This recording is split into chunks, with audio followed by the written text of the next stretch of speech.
Podium Audio presents Tight Ends and True Crime, Book 2 of Houston Pumas Sports Romance. Written by Ranee S. Clark.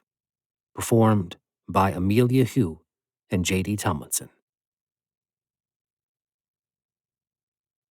Chapter 1. Carly. You know how they say that one person ruins it for everyone? That's how I feel about my preschool teaching career. And to be technical, it wasn't just one person. Most of the parents at the private preschool where I taught in Arizona were great. You know, the kind that show up to parent-teacher conferences with a harried smile, both of us knowing that neither of us has time for this, listen to me praise their kid, and nod along with, yeah, of course, expressions. And even the few times I had to give bad news, they're all like, oh, we'll for sure work on that at home. Except when their kid is the next Albert Einstein, and it's your fault for holding them back from curing cancer. My sister Jenna laughs so hard right now at the story I just finished telling her husband, and his brother Jet. I had a set of parents that threatened to have me fired for allowing the cleaning staff to mop up a finger-painting masterpiece that their daughter smeared on the floor of the classroom.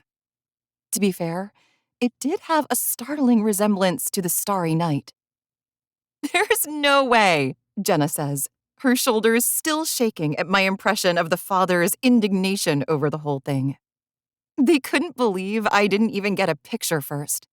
Apparently, they also didn't realize that 12 four-year-olds participated in the destruction of the masterpiece before I even called in the cleaning reinforcements. At least 2 kids slipped and fell on it, smearing paint everywhere. There was also some puking involved, unrelated to the artistry, and mostly due to pure dislike of cottage cheese. It feels good to laugh about this now, especially since my audience is also laughing at the incident. It's weird how entertaining someone else with your own misfortune can be cathartic. "It sounds like after all that, you need a vacation," Jet says. His eyebrows rise in a knowing way as he eyes Devin and Jenna. Yeah, I quit my job after more incidents like the mini Jackson Pollock than I can count. But helping out with Jenna's kids while she gets their second getaway home property ready is like a vacation. For one, her kids are angels. It shouldn't be allowed, but it's true. Maybe my bar is just really low at this point. It's Jenna and Devin who need the vacation with all the stress with the second property. Jet, who's a pro football quarterback and unbelievably rich, would bail them out the second he got a whiff of trouble. He says that's what brothers do. Which is why I'm sworn to secrecy that Jenna and Devin need to get vacationers in this house as soon as possible.